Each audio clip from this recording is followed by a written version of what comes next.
Traellus Flintforge walked as quickly as she could to the Old Coast Inn without causing a fuss in the streets.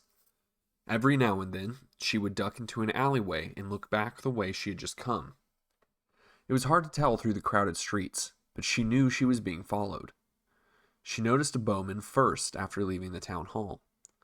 Then a rather intimidating, middle-aged man walking in parallel with her in the next sector. There were probably others.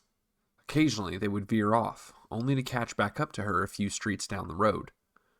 No matter which random direction she turned. There's one of them, she thought to herself, seeing a young human male for the third time in the last 15 minutes.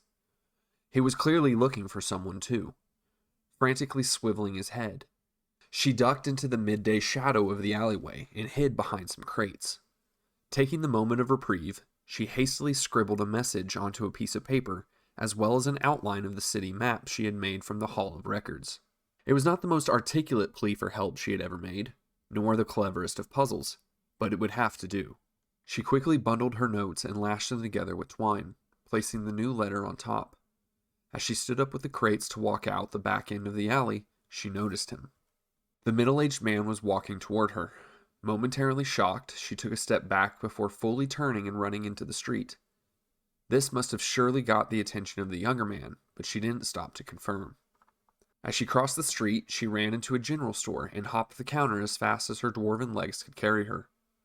The store owner began to shout words in protest, but Traellus couldn't perceive what they were. She bolted through a door that she hoped would lead out the back. She was right. She exited out in another alleyway, pulling down sacks of grain that had been stacked near the door as she left. Traellus looked to her left to find that the bowman from earlier was already making his way through the alley. A lucky guess? No time to ask.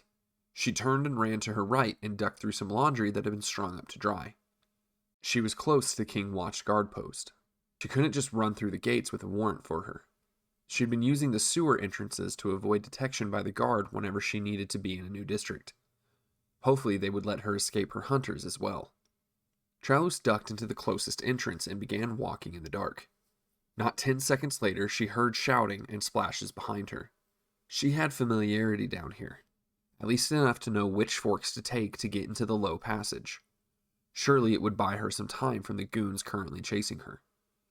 She turned a corner just in time as a warm glow filled the tunnel behind her. Torches? Again, she didn't stop to confirm. She kept moving. No time to waste now.